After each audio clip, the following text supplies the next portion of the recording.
kegiatan riset yang berkaitan dengan regulasi Indonesia dan memberikan rekomendasi kebijakan kepada pemerintah Indonesia sesuai dengan hasil riset JETRO. Hari ini saya akan menjelaskan tentang karakteristik pasar Jepang. Izinkan saya menggunakan bahasa Inggris dari sekarang.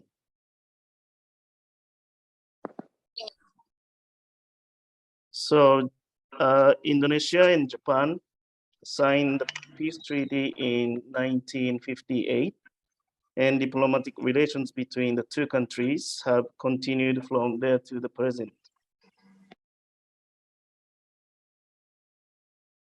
65th anniversary for bilateral relations, so it is a milestone year. So comparing to, do you translate? Oke, silakan dilanjutkan dulu Ozaki-san. Okay. So comparing the two countries, Indonesia is clearly larger in the size in terms of populations and area, but in terms of GDP per capita, Japan is still larger than Indonesia. But it is predicted that Indonesia will overtake Japan in terms of GDP by 2045. So from the viewpoint of Japan, Indonesia is an important partner for Japan as your country continues to grow strongly. Yeah, Azan. Hai, Indonesia dan Jepang sudah menandatangani agreement perdamaian pada tahun 1958. Kemudian dari 1958 sampai 2023 ini hubungan Indonesia dan Jepang sudah berlangsung selama 65 tahun ya Ozaki-san ya. Dari segi populasi Indonesia ini lebih banyak daripada Jepang. Namun dari segi GDP Jepang lebih tinggi daripada Indonesia. Tapi berdasarkan prediksi dan berdasarkan penelitian, GDP Indonesia ini akan mengalahkan Jepang pada sekitar tahun 2045. Begitu. Wah, silakan Ozaki-san. So both countries are strengthening their ties in terms of trade as well. So although total trade declined in 2019 and 2020 due to the COVID-19, but it has recovered to a level exceeding that before the COVID-19 in 2022. In particular, Indonesia's trade surplus has grown significantly in recent years.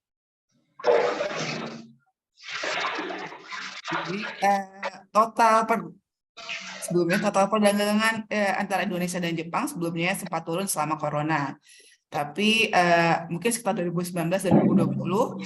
Kemudian namun sudah kembali pada tahun 2021 dan 2022 dan akan terus meningkat untuk kedepannya dari tahun ini.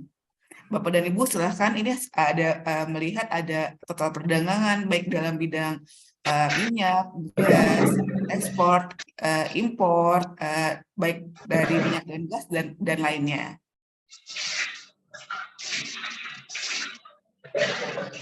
So let's look at the export from Indonesia to Japan in a little more detail. So excluding the mineral resources such as nickel, the red line shows the amount of imports from Indonesia to Japan in descending order. And the blue line shows the amount of imports from the world to Japan. So as you can see, for many items, there is a gap between Japan's overall imports and imports from Indonesia. So if your products match Japanese demand, there is a possibility that Indonesian products could capture this demand. Oke, jadi di dalam layar ini Bapak dan Ibu bisa melihat adanya peluang untuk produk Indonesia. Jadi berdasarkan chart ini yang berwarna biru adalah import dari seluruh dunia dan berwarna merah adalah import dari Indonesia. Jadi berdasarkan chart ini kita bisa melihat bahwa impor dari Indonesia masih sedikit ekspor impor dari Indonesia ke Jepang, dari Jepang menjadi impor ke Indonesia masih sedikit. Jadi masih ada kesempatan sebenarnya produk-produk Indonesia untuk masuk ke Jepang apabila sesuai dengan kriteria dari perusahaan Jepang, dari buyer yang menerima begitu. So next, I'd like to touch a little on the Japanese market. Please note that what I have described here is a general description of characteristics of the Japanese market. Of course, those will change from company to company and category to category. So the Japanese market is characterized by preference for high quality and good design, especially for non-food items such as crafts item. And also, they are also sensitive to contracts and compliances. So recalling your action to deadlines for manufacturing or delivery and so on. Oke, jadi berdasarkan karakteristik Japanese market, pasar Jepang, ini adalah adanya permintaan tinggi untuk produk dengan kualitas dan desain yang bagus.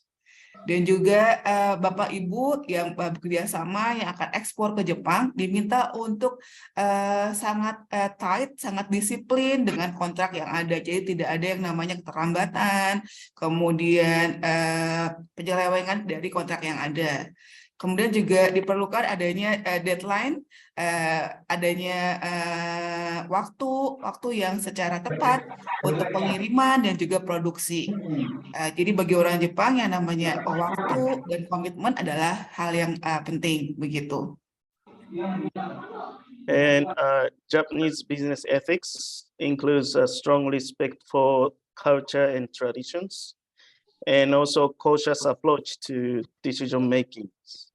So if you're doing business with Japanese companies for the first time, you may find it a little bit troublesome because of the slow decision making, and then you need to get down to the very detailed points of contracts. So, but on the other hand, Japanese companies value trust, and so once a cooperative relationship is established, the good side is that the relationship between two companies will last for a long time. So, and another point not mentioned here, but the language barrier will be one of the challenges you might face, because the proportion of English speaker is small in Japan, and of course the proportion of Indonesian speaker in Japan is quite small. Oke, untuk dari segi etika bisnisnya sendiri, pertama adalah orang Jepang, pengusaha Jepang ini sangat menghormati yang namanya budaya dan tradisi. Kemudian selain menghormati budaya dan tradisi, mereka juga sangat hati-hati sekali dalam membuat keputusan. Jadi untuk membuat sebuah keputusan mereka sangat detail sekali, sangat into detail, sangat detail sekali untuk membuat keputusan tersebut. Selain itu mereka juga mengutamakan kepercayaan. Jadi ketika Bapak dan Ibu sudah mendapat kepercayaan dari orang Jepang, mohon jangan disalahgunakan. Dan juga orang Jepang sangat memprioritaskan rekomendasi. Jadi ketika ada orang yang mereka percaya merekomendasikan orang lain, orang Jepang, pengusaha Jepang kemudian akan percaya juga dengan rekomendasi tersebut. Terakhir adalah adanya mungkin masalah bahasa. Jadi di Jepang sendiri tidak banyak orang-orang Jepang yang bisa bahasa Inggris dan terutama bisa bahasa Indonesia begitu. So why are we targeting the Japanese market? The first reason, Japan has a large demand as an Asian countries. So since Japan imports goods from many different countries, so there is a room for Indonesian products to break into the Japan market. Then also there are the 4 seasons, and the products demand may differ depending on the season. So it's easy to understand if we think about clothes. So there are different demand for spring, summer seasons and autumn, winter seasons. Oke. Jadi kenapa harus ekspor ke Jepang? Jadi pertama, Jepang adalah pasar yang besar. Jadi dan tadi seperti yang Bapak Ibu sudah lihat sebelumnya ada demand, ada permintaan yang besar. Jadi Jepang selama ini sudah mengimpor dari berbagai negara di dunia, tapi dari Indonesia masih sedikit. Jadi masih ada kesempatan untuk ekspor ke Jepang. Kemudian populasi di Jepang tadi sudah juga banyak dengan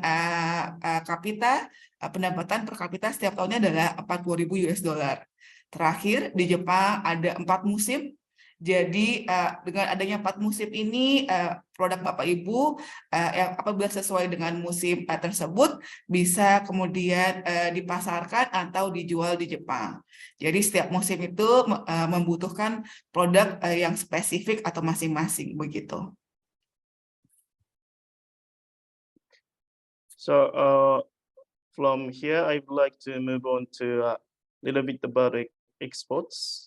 So there are many reasons why we are aiming to export. So however, I believe that the most important thing is to increase the number of consumers who take your products through your exportation and increase your profit as much as possible. Oke, jadi kenapa ekspor ke Jepang juga? Alasan pertama adalah menambah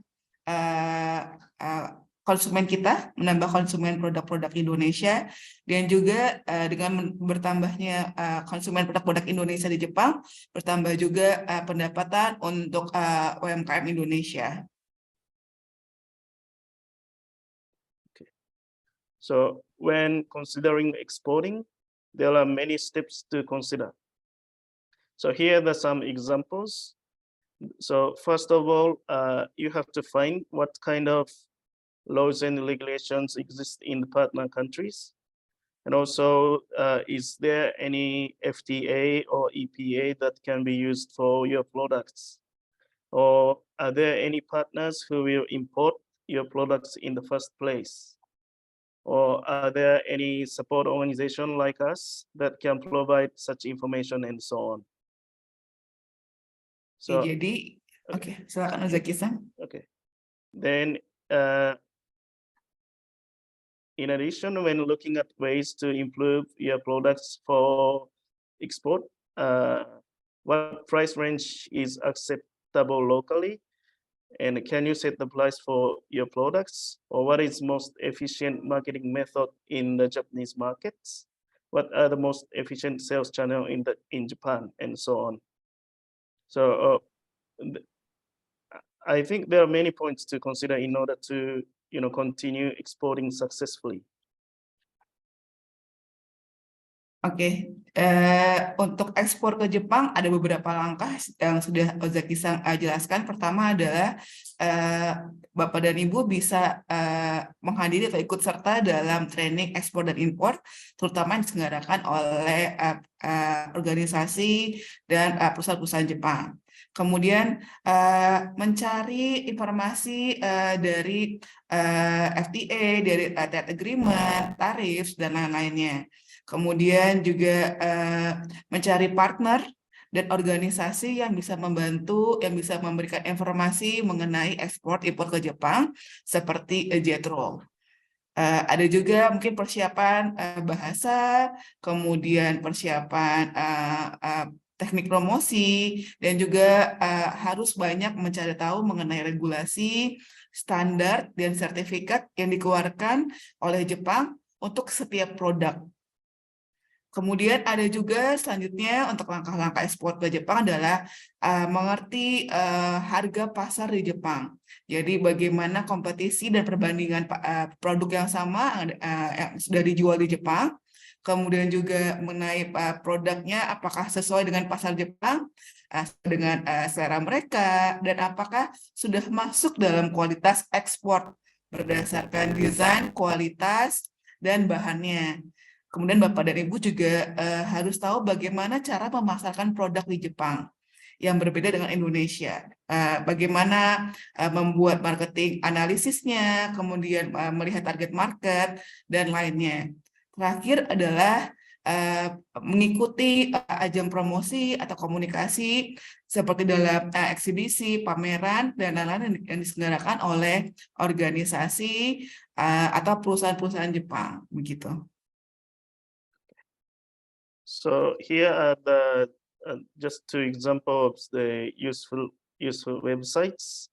In particular, on the right-hand side, the Indonesian National Trade Repository is a useful resource for basic information that you also and we also check day by day. And we as JETRO would like to be a window for those information on the steps necessary for exporting to Japan, as I mentioned earlier. And the reason why we launched Wiki Export in partnership with Kadin is because we believe that having this kind of information in one place and being able to reach experts with more advanced information than us, and also even being able to do business matching in one platform. So those issues will definitely be useful for both Indonesian and Japanese companies. Oke, setelah tadi langkah-langkah mengenai ekspor ke Jepang, Ozaki-san juga memberikan rekomendasi platform-platform yang berguna ketika bisa menjadi rekomendasi Bapak dan Ibu untuk ekspor. Jadi di bawah ini ada peta potensi ekspor dari sebelah kiri saya. Sebelah kiri layar ada juga selanjutnya ada Indonesia Trade Repository sebelah kanan. Kemudian tadi Ozaki-san juga menyebutkan ada Wiki Export Japan, platform kerjasama antara Kadin dan juga JETRO. Kenapa Ozaki-san merekomendasikan platform Wiki Export Japan ini? Karena semua informasi antara Indonesia dan Jepang ada dalam platform yang sama. Kemudian selain itu ada juga fitur business matching dalam platform. Jadi baik pihak Indonesia dan Jepang semua dalam satu platform satu akses yang sama begitu. So finally, I would like to introduce a few activities of JETRO. So JETRO is the Japanese government-related organization, and our main activity is to promote trade and investments. Then JETRO Jakarta was established in 1959 and has a history of more than 60 years. So JETRO Jakarta focuses on our activities on the expansion of trade and investment between our two countries, Japan and Indonesia, and supports for human resource development in Japanese companies, and also policy recommendation to the Indonesian government. Oke, Ozaki-san ingin mengenalkan mengenai JETRO.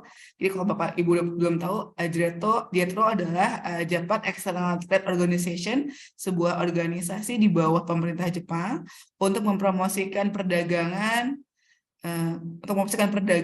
dan juga investasi antara Jepang dan juga Indonesia. JETRO Jakarta didirikan tahun 1959 sampai sekarang sudah 16 tahun lebih antara JETRO Jakarta dan Indonesia membangun hubungan, kemudian juga mempromosikan mengenai Jepang dan Indonesia tadi.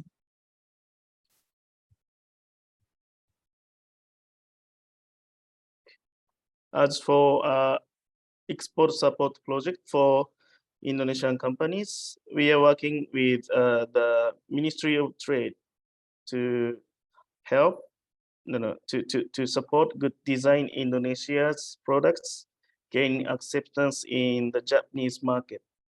So this is a picture of products actually being sold at the store of Japanese buyers. We invited to Indonesia as a part of the project. Yeah. Oke, ini adalah contoh dari Project Jetro. Jetro di Jepang membantu UMKM Indonesia membuat showcase, membuat bazar untuk mempromosikan produk-produk Indonesia. Ini adalah contoh-contoh produknya dengan tema Good Design Indonesia. Yeah, so we have another connection with another buyers for such as food or other items. Jetro juga punya banyak koneksi dengan buyer lainnya untuk memasarkan produk-produk Indonesia.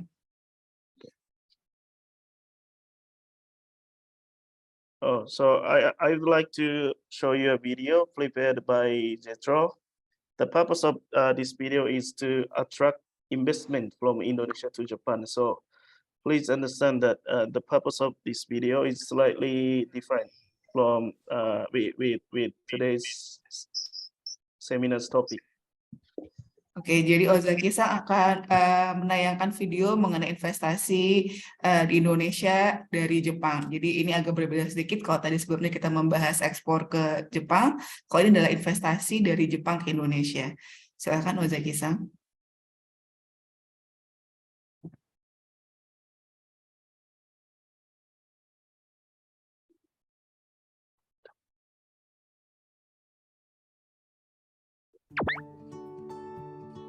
Saat ini, Foreign Direct Investment atau FDI ke Jepang sedang menjadi topik pembicaraan yang hangat di kalangan investor. Ini adalah data selama 7 tahun terakhir. Bisa dilihat bahwa angkanya terus meningkat. Di tahun 2019, jumlah ukuran pasarnya sudah mencapai 60 miliar US dollar. Jumlah FDI ke Jepang dari ASEAN meningkat dibandingkan dengan negara lain di Asia, termasuk Cina, dari 36% pada 2019 menjadi di atas 61%. Saat ini, Jepang terus mengimpor dalam jumlah banyak dari Indonesia. Artinya, ada banyak sekali kemungkinan untuk berinvestasi ke Jepang dalam bentuk FDI. Sekarang, bagaimana cara perusahaan dan investor Indonesia dapat memanfaatkan peluang untuk berinvestasi di Jepang? Ketika persentase dari penduduk manula melebihi 21%, bisa disebut bahwa negara tersebut sedang mengalami fenomena super aging society. Di Jepang, persentase penduduk manula sudah mencapai 28%. Produk kebersihan dan perawatan jangka panjang seperti kursi roda dan popok dewasa saat ini meningkat dalam hal kinerja dan permintaan pasar. Kapitalisasi pasar gabungan dari produk-produk ini telah mencapai 1 miliar US dollar. Selain kemungkinan bisnis dari fenomena super aging society, para investor dari Indonesia juga sudah sukses dalam FDI mereka ke Jepang di berbagai macam bidang lainnya. Jetro menawarkan layanan lengkap bagi investor yang ingin melakukan FDI ke Jepang. Melalui beragam layanan, Jetro bertekad untuk membantu perusahaan dan para investor dalam proses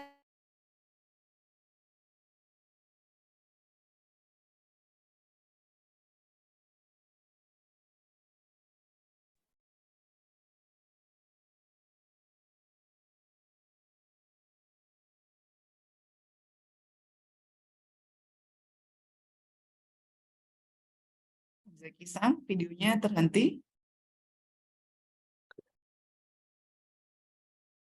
Sudah ya? Oh ya, maybe masalah dengan komputer Ya. ini. Ya, tunggu. So, yeah.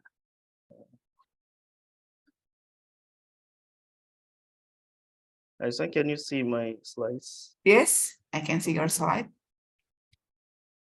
So yeah, this is the end of my presentation. And once again, Jetro is always open to questions about exporting to Japan. So please feel free to contact me at any time to this email address. Oke, terakhir dari silakan Ozaki-san. Thank you for your attention. Thank you.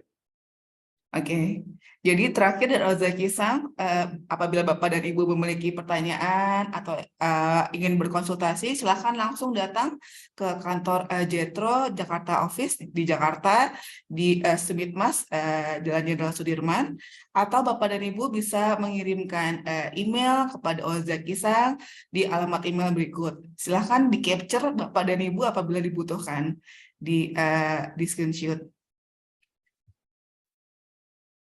Sudah? Sudah di screenshot? Baik, Ozaki-san, terima kasih banyak Ya, untuk terima kasih. presentasinya. Terima kasih Ya, banyak terima untuk kasih. masukannya tadi. Arigatou gozaimasu. Selanjutnya, saya ingin memperkenalkan Pak Irlan Purnama. Halo, selamat pagi Pak Irlan. Selamat pagi Mbak Ayu, selamat pagi semua rekan-rekan UMKM Indonesia yang saya pahami. UMKM banyak di sini ya. Selamat pagi Pak. Selamat pagi Baik. semua. Kami sudah siap nih Pak, Oke, siap. menunggu informasi dan panduan dari Pak Irlan. Baik, oke saya mulai aja ya. Silakan, Ini Pak. waktu kita mungkin nggak banyak nih Mbak Ayu kayaknya ya. Ya. Mungkin mudah-mudahan ini hanya sebagai introduction aja, baik dari Jetro, teman-teman di Jetro maupun di Wiki dan juga dari ICC. Saya paham bahwa ini hari Jumat, sebagian mungkin di beberapa lokasi itu mungkin sholat Jumatnya sudah dimulai sebelum jam 12, jadi saya mungkin nggak terlalu detail juga ikut presentasi membawakan presentasi ini per halaman karena cukup banyak. Nanti buat para peserta yang kira-kira membutuhkan presentasi kami, boleh menghubungi dari Wiki juga atau dari ICC. Nanti kita share karena ini cukup penting ya. Jadi baik, saya share screen-nya aja.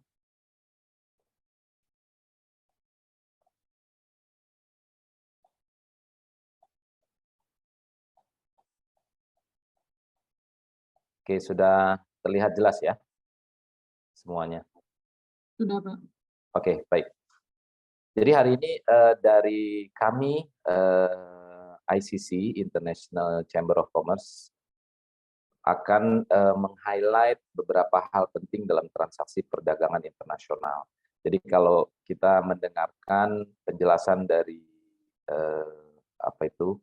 Ozaki-san ya, terkait dengan regulasi, terkait dengan etik, kemudian juga budaya dalam bertransaksi dengan antara Jepang dan Indonesia, saya pikir ini kombinasi yang bagus dengan ICC Indonesia, di mana ICC itu dapat membantu para pebisnis di Indonesia terkait dengan apa? Terkait hal-hal yang berhubungan dengan kontrak, berhubungan dengan cara pengiriman barang, berhubungan dengan pembayarannya dalam transaksi internasional, sehingga kombinasi antara Jetro dengan ICC nanti akan membuat pastinya pebisnis di Indonesia yang ingin bertransaksi ekspor ke Jepang itu akan lebih memahami resiko-resikonya dan memitigasinya.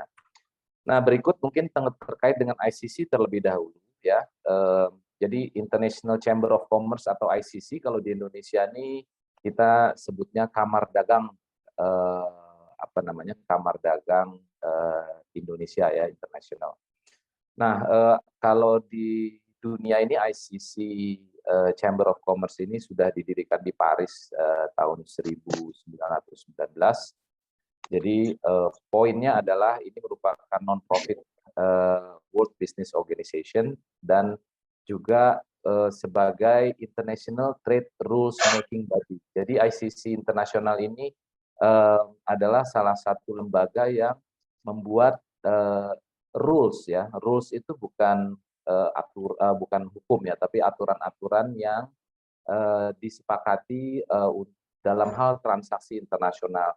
Misalnya nanti kita mengenal terkait dengan bagaimana sih apa itu Incoterms. Incoterms itu adalah hal-hal yang harus dimasukkan ke dalam kontrak terkait dengan pengiriman barang. resiko-resiko, batas-batas resiko antara eksporter dan importer. Nah, itu salah satu rules atau aturan yang dibuat oleh ICC untuk semua pebisnis yang bertransaksi internasional.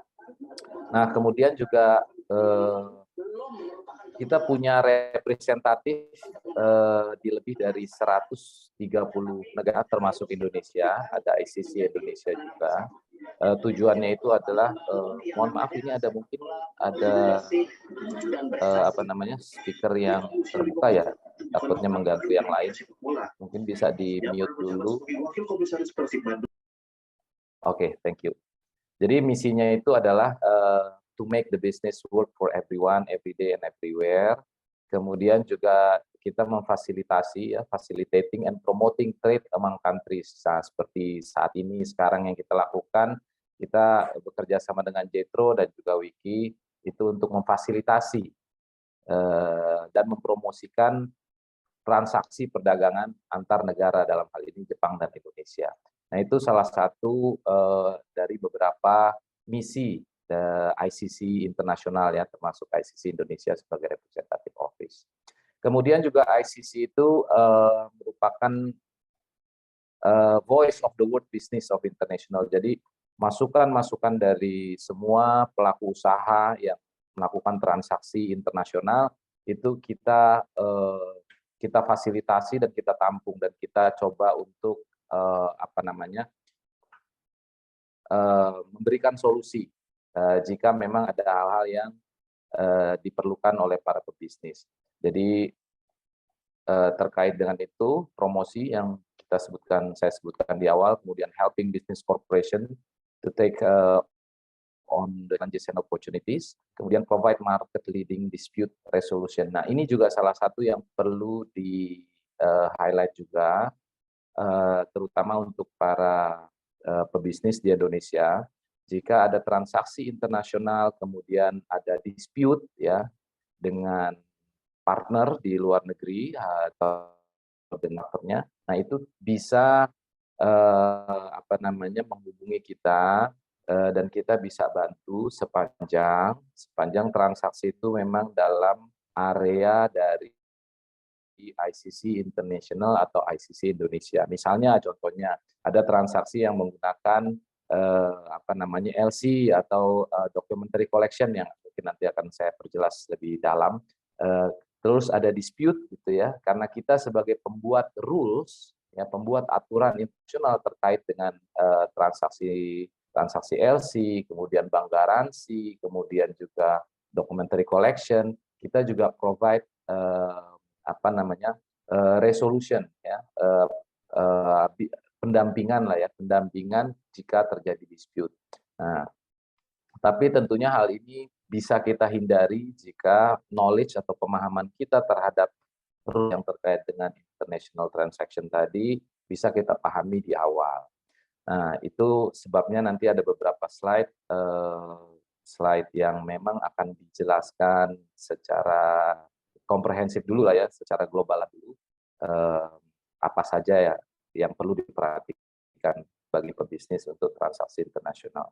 Nah, kita juga represent business interest at the highest level, ya, whether at the trade organization level gitu ya, World Trade Organization maupun United Nations atau juga G20. Nah, terkait dengan ICC Indonesia sendiri gitu ya, itu merupakan kepanjangan tangan dari International Chamber of Commerce atau ICC International. Jadi kita representatif di sini. Tentunya misinya sama gitu. Misinya itu sebagai koordinator ya untuk business practitioner dan enterprises di Indonesia, dan tentunya akan membantu Indonesia dalam hal menumbuhkan bisnis atau global trade dan investment. Nah, itu sekilas tentang ICC Indonesia, di mana key fokusnya itu adalah to add value, ya, menambah value dari pemahaman terhadap international trade rules dan best practice. Kemudian juga kita juga sebagai representatif dari ICC International, kita melakukan sosialisasi terhadap apa? Terhadap rules atau aturan-aturan yang memang selalu diperbarui oleh ICC International sesuai dengan perkembangan dari transaksi global. Nah, itu salah satu fokus kita di ICC Indonesia.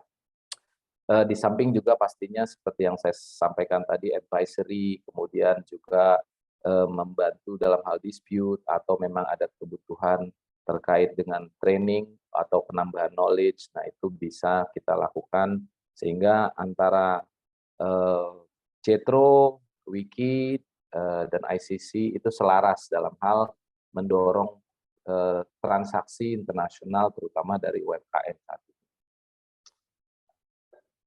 Kita lanjutkan, mungkin nanti di sesi tanya jawab bisa kita manfaatkan sebaik mungkin terkait dengan presentasi hari ini.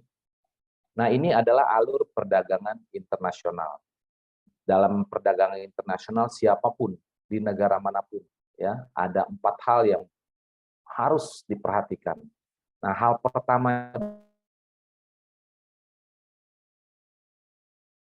di basis baik itu terhadap transaksi perdagangan kita dengan partner bisnis di luar negeri maupun juga jika terjadi amit-amit ada dispute. Jadi ada dispute baik itu terkait dengan underlying products, baik itu terkait dengan dokumentasi, baik itu terkait dengan metode pengiriman barang atau pembayaran. Nah, pembayaran ini penting tentunya, terutama buat kita ya. Misalnya Indonesia atau pebisnis di Indonesia melakukan ekspor, tentu salah satu yang harus dipastikan adalah pembayaran. Jangan sampai barang sudah kita kirim, pembayarannya tidak masuk ke kita. Nah, itu 4 poin itulah yang paling penting dan kontrak dagang merupakan fondasi dari semua poin di atas. Nah, kontrak dagang ini nanti akan kita bahas lebih detail, mungkin tidak terlalu detail sekali karena keterbatasan waktu ya. Jadi dalam kontrak dagang itu yang perlu kita garis bawahi itu pertama kita harus paham dulu syarat dan ketentuan pengiriman barang atau terms of delivery of goods.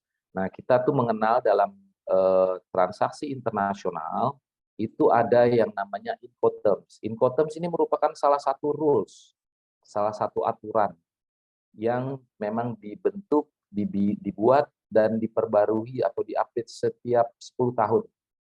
Kalau saya nggak salah. Oleh siapa? Oleh ICC Internasional. Dan ICC Indonesia dalam hal ini salah satu tugasnya itu adalah mensosialisasikan rules-rules tersebut. Nah, Incoterms ini apa sebetulnya? Nah, Incoterms ini sebetulnya international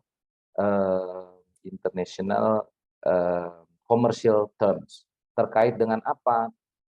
Lebih spesifiknya itu ada 2, terkait dengan pengiriman barang, tata cara pengirim barang, artinya siapa yang mengirim barang, kemudian sampai batas mana dia mengirim barang. Lalu yang kedua adalah terkait dengan dokumentasi. Dokumentasi yang terkait dengan transaksi itu sendiri. Misalnya, siapa sih yang party ya jika terjadi transaksi tersebut, siapa nih yang bertanggung jawab untuk menyiapkan dokumen-dokumen terkait dengan ekspor. Apakah kita ataukah memang pembeli di Jepang dalam hal ini, itu yang nanti akan menyiapkan semua. Nah, itulah yang akan di highlight dalam Incoterms. Nah, Incoterms ini ada 11 terms. Nah, untuk transaksi internasional ini, kami dari ICC yang memang sudah menyiapkan dan selalu memperbarui dan mengupdate rules international trade, ya, itu kita menyarankan semua pelaku bisnisnya menggunakan ini. Kenapa? Supaya kita punya standar. Jika terjadi dispute nanti, ICC bisa membantu dalam hal menyelesaikan permasalahan dispute tersebut.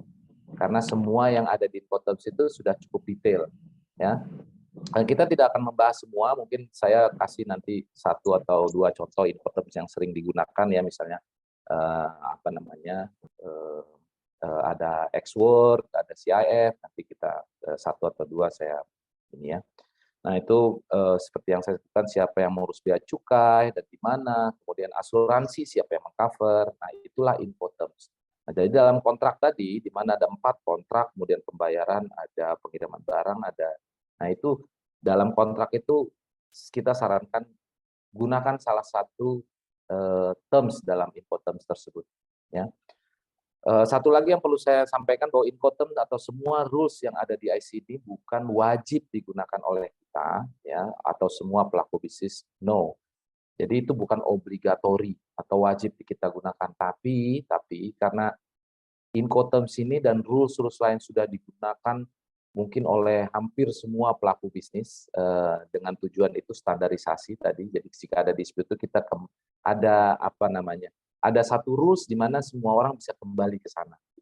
Jadi kita tetap menyarankan untuk menggunakan Incoterms dalam transaksi perdagangan internasional. Jadi poin-poinnya saya teruskan, apa saja yang ditanggung oleh pihak asuransi, kemudian dokumen apa saja yang diperlukan dan siapa yang menyiapkan. Nah, itu di sini dikasih contoh ada inspection certificate. Nah, tentunya teman-teman di JETRO dalam hal ini, jika itu transaksinya ke Jepang, mereka akan memberikan knowledge yang cukup untuk para pebisnis Indonesia dalam melakukan transaksi ekspor maupun impor, terkait dengan apa? Terkait dengan regulasi yang ada dari pemerintah Jepang. Nah, dari kita juga mungkin Wiki nanti akan membantu terkait dengan regulasi di Indonesia dalam hal ekspor maupun impor.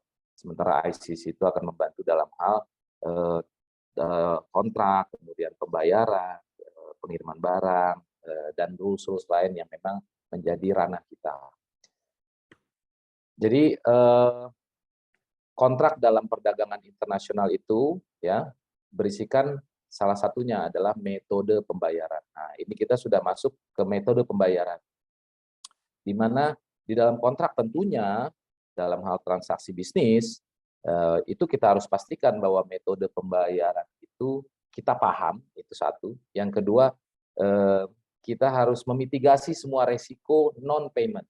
Jangan sampai kita sudah menyiapkan semua barang, mengirim, lalu ada dispute sehingga akhirnya ada terjadi non-payment atau even kalaupun dibayar bisa delay 6 bulan sampai setahun karena dispute, itu kan juga merugikan kedua belah pihak sebetulnya karena kita bicara kelangsungan bisnis. Jadi tujuan kita berbisnis kan tentunya tidak hanya untuk 1 kali transaksi atau 2 kali transaksi, tapi kalau bisa terus-terusan. Nah, ini yang perlu kita pahami. Nah, dalam hal metode pembayaran itu kita ada beberapa produk ya atau rules yang bisa kita gunakan. Pertama, kita menggunakan namanya documentary credit atau mungkin yang lebih kita kenal sehari-hari itu namanya LC atau letter of credit. Nah, itulah namanya documentary credit. Rules-nya ICC sudah buat dan kita perbarui terus, setiap ICC internasional perbarui terus sesuai dengan kondisi market. Lalu jenis pembayaran kedua atau metode pembayaran yang lain adalah documentary credit. Itu bisa karena documentary credit itu bisa settlement irrevocable documentary credit, kemudian ada credit payable at site, ada credit payable 60 days. Jadi kalau kita transaksi dengan documentary credit itu bisa site pembayarannya atau bisa juga usance tergantung dari agreement kita dengan partner bisnis. Jadi ada beberapa yang contoh ya. Sebagai eksporter tentunya kita ingin pada saat kita mengirim barang dan menyiapkan dokumen selesai semuanya, tentunya kita berharap segala bentuk pembayaran itu dapat dilakukan segera. Nah, itulah yang dimaksud dengan payable at site. Nah, jadi kita bisa terima uangnya segera. Sementara dari sisi buyer gitu ya, kalau kita bicara Jepang sebagai importer dari Indonesia, nah tentunya mereka juga berharap bahwa ada yang berharap bahwa tunggu dulu dong barangnya sampai di tempat saya supaya saya bisa cek dulu, atau tunggu dulu dong karena saya harus jual dulu barangnya, kita stok di gudang, nanti baru kita jual, ada proses penjualan sekitar 30, 60 hari atau 90 hari. Nah, itulah yang dimaksud dengan payable 60 days atau 90 days after shipment date. Nah, itu detailnya nanti kita bisa bahas di kesempatan lain atau bisa disampaikan kepada kami di ICC karena memang rules terkait pembayaran itu adalah domainnya ICC internasional. Nah, kalau kita bicara Incoterms yang tadi yang saya sebutkan di awal, yaitu International Commercial Terms. Ini ada kita grup untuk memudahkan pemahaman aja. Kita bagi dua, grup satu yaitu segala bentuk aturan atau rules yang terkait dengan mode of transport. Mode of transport itu artinya pengiriman barang, metode pengirimannya itu anything, bisa lewat darat, bisa lewat udara, bisa lewat laut. Kalau ke Jepang kemungkinan darat nggak pakai kali ya. Jadi it's either pengiriman itu lewat udara atau lewat laut. Nah, itu adalah grup satu. Nanti ada EXWORK, ada FCA. Saya nggak akan bahas detail di sini karena waktunya memang terbatas. Tapi ini saya kasih gambaran aja. Atau juga grup kedua itu yang khusus untuk inland waterway atau seaway transport. Jadi segala sesuatu yang menggunakan transportasi air atau laut. Nah, itu ada FAS, Free Alongside Ship, FOB, CFR, Cost and Freight, di mana membahas terkait dengan biaya pengangkutan siapa nih yang bayar, atau CIF. Nah, saya kasih contoh mungkin satu ya, satu atau dua. Misalnya contoh kita eksporter, mau ekspor ke Jepang. Kita pakai metode apa ya? Nah, karena kita mungkin nggak tahu ini nanti shipment-nya pakai apa ya, aduh dokumentasi di Jepang seperti apa ya, walaupun kita bisa bekerja sama dengan JETRO untuk informasi terkait dokumentasi dan requirement dari pemerintah Jepang, tapi kita juga bisa menggunakan contoh EXWORK ya. EXWORK ini adalah salah satu Incoterms ya, salah satu aturan yang kalau kita sebutkan di dalam kontrak dagang kita, misalnya pembelian dengan EXWORK, itu artinya kita sebagai eksporter menjual itu di Franko Gudang, kalau istilah di Indonesia Franko Gudang. Artinya apa? Kita bertransaksi, kemudian pembelinya dalam hal ini Jepang ya, pebisnis di Jepang itu membeli dan mengambil barangnya langsung di gudang kita, di gudang eksporter. Jadi mungkin kita perusahaan membuat furniture. Nah, kita bikin furniture-nya di workshop kita, kemudian ada pembeli dari Jepang, dan kalau kontrak dagang itu disepakati menggunakan metode Incoterms EXWORK, itu artinya kita tahu beres sebagai eksporter. Pembeli akan mengambil barangnya, mengangkut, mengasuransikan biaya pengangkutan barang mereka yang tanggung, semuanya kita tinggal duduk manis untuk membuat, jadi memastikan barang sesuai dengan kualitas, memastikan barang sesuai dengan requirement-nya dari pembeli. Setelah itu mereka yang akan mengurus semua. Nah, itu yang namanya EXWORK. Tentunya impact-nya apa? Kalau kita menggunakan Incoterms EXWORK, harganya pasti mereka akan minta lebih murah. Karena apa? Karena mereka yang akan menanggung semua biaya pengiriman, semua biaya asuransi, semua biaya yang terkait dengan dokumen-dokumen impor di Jepang. Nah, tentunya semua ini akan memerlukan waktu dan biaya. Nah, pastinya mereka akan bernegosiasi harga yang murah. Nah, di satu sisi kalau memang pembeli itu ingin, pokoknya saya mau beli dari Indonesia, saya tahu nyampe di gudang saya, gitu ya, atau di Jepang. Nanti setelah barang sampai di Jepang, dari Indonesia ke Jepang, yang namanya biaya pengiriman, biaya asuransi, biaya segala macam itu menjadi kewajibannya pembeli. Nah, mungkin itu akan menggunakan either DAP, DPU, atau DDP. Nah, itulah tiga itu di mana kita sebagai penjual atau eksporter itu bertanggung jawab terhadap semua resiko pengiriman, biaya pengiriman, asuransinya, itu kita yang tanggung jawab. Tentunya kalau memang kita sebagai eksporter agree menggunakan Incoterms jenis ini antara DAP, DPU, dan DDP, tentu kita harus memperhitungkan antara pertama harga jual kita, ya, berikut profitnya, kemudian biaya-biaya pengangkutan dan pengiriman, biaya asuransi, dan biaya pengurusan dokumen lainnya. Dalam hal ini, pastinya seyogyanya pembeli akan memberikan atau akan menerima harga yang lebih tinggi dibanding dengan ex-work tadi. Nah, kurang lebih itu yang ada di Incoterms, ada 11 terms ya yang bisa digunakan oleh kita sebagai pebisnis di Indonesia untuk transaksi internasional, tinggal dipilih aja. Yang paling penting sebetulnya adalah memahami setiap rules ini atau setiap terms ini. Mana terms yang kita akan gunakan dan betul-betul kita pahami resikonya di mana, baik untuk kita maupun untuk partner bisnis kita. Nah, untuk mendalami tersebut nanti mungkin bisa dilanjutkan di pembahasannya jika ada waktu yang lebih luang. Itu untuk terkait dengan Incoterms ya, ini masih kita bicara kontrak. Nah, terkait dengan metode pembayaran ini ada advance payment, ya. Metode pembayaran itu penting sekali di kontrak, jangan lupa tuh, karena semua yang kita lakukan pastinya kita mengharapkan pembayaran. Nah, advance payment itu ya seperti halnya advance payment ya, judulnya aja sudah pembayaran di muka. Artinya apa? Kita mensyaratkan dalam kontrak bahwa pembeli harus membayar di muka terkait dengan transaksi ini.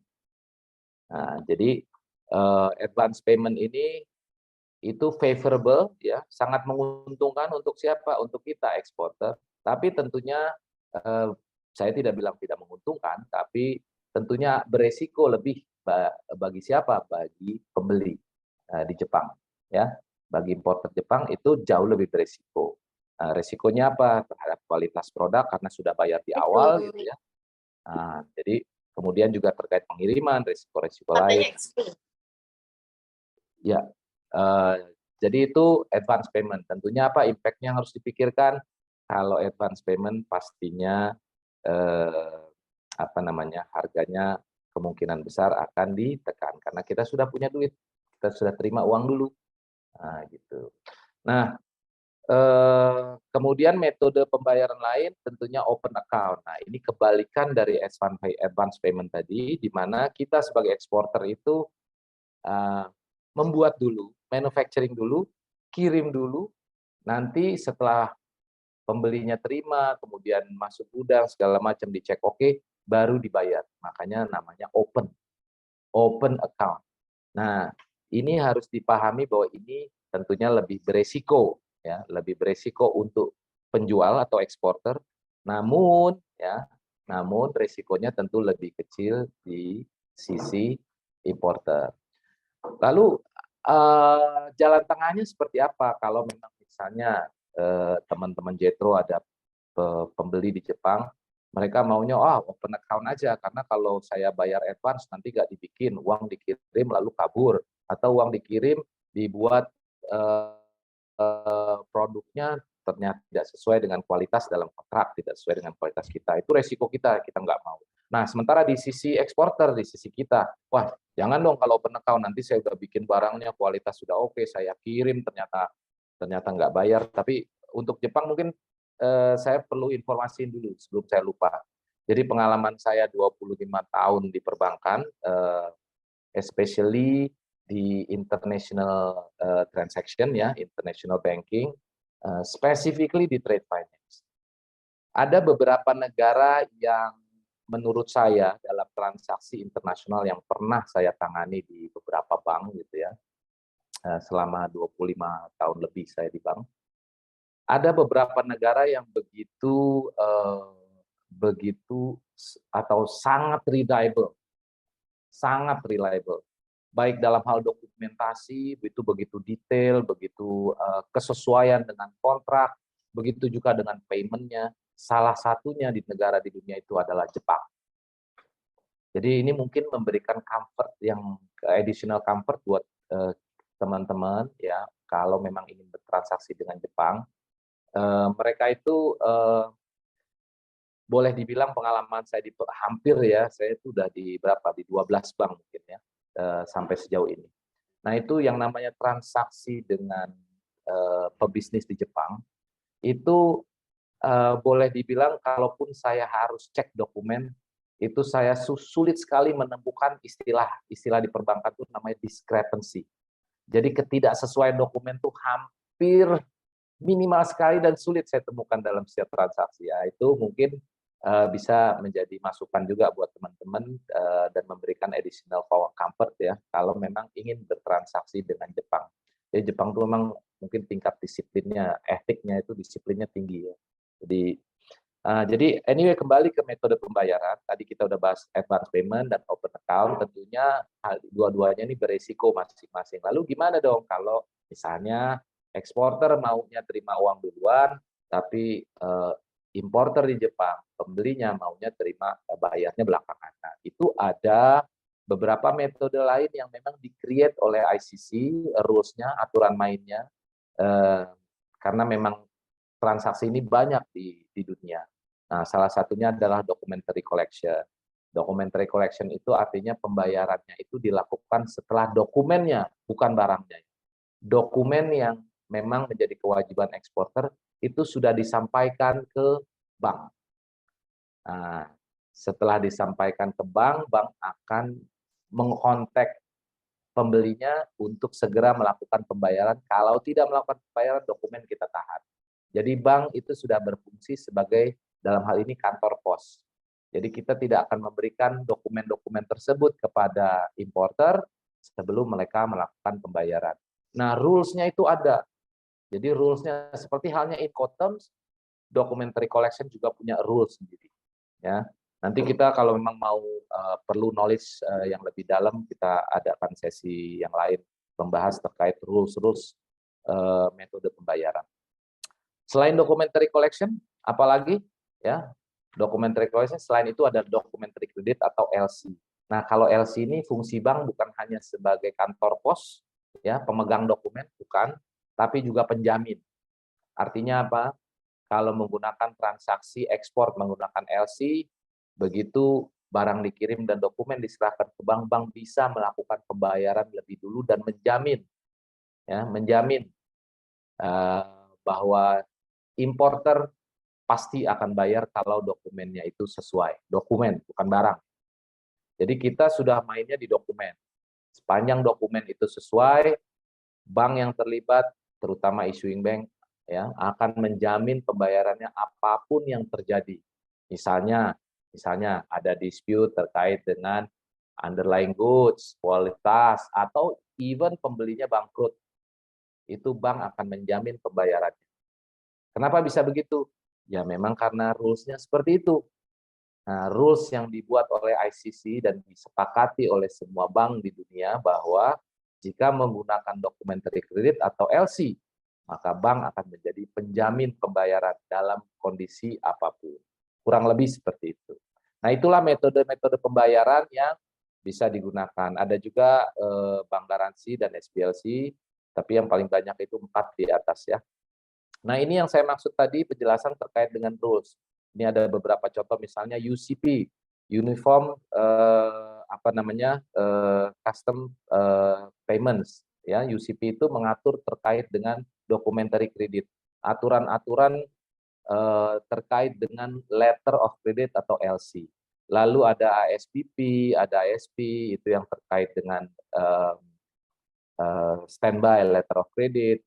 Kemudian ada demand guarantee, itu terkait dengan bank garansi internasional. Ya. Kemudian juga yang sempat tadi kita bahas terkait dengan collection itu ada URC, Uniform Rules of Collections, kalau memang transaksi menggunakan collection, lalu banyak. Nah, ini beberapa contoh ya rules atau aturan yang memang di-create oleh International Chamber of Commerce untuk digunakan dan dijadikan pedoman bagi semua bank dan pelaku usaha juga. Nah, ini Incoterms yang sebelah kanan tuh yang kita bahas terkait 11 rules tadi, yang EX-Work, ada DPU, DDP, ya. Ini ada di Incoterms. Nah, ini buku sendiri, itu bisa di kontak ICC nanti kalau memang ingin mempelajari, itu kalau saya nggak salah sudah ada translation yang bahasa Indonesia juga. Jadi itu kira-kira sesingkatnya dari kami ICC Indonesia sebagai representatif dari ICC Internasional. Jadi jika memang nanti teman-teman pelaku usaha di Indonesia yang memerlukan knowledge tambahan atau informasi tambahan, itu bisa menghubungi kita terkait dengan transaksi internasional. dan pastinya itu merupakan salah satu misi dari kita dan kita pasti akan membantu. Begitu kira-kira dari saya berikan kesempatan lebih mungkin untuk tanya jawab karena buat saya yang paling penting itu memahami memahami obstacles apa yang terjadi atau yang dialami oleh teman-teman pelaku usaha di Indonesia dalam hal transaksi internasional, dan kalau bisa kita jelaskan sekarang, kita jelaskan atau kita bisa koresponden kemudian. Saya kembalikan ke Wiki, Mbak Ayu, terima kasih atas waktu.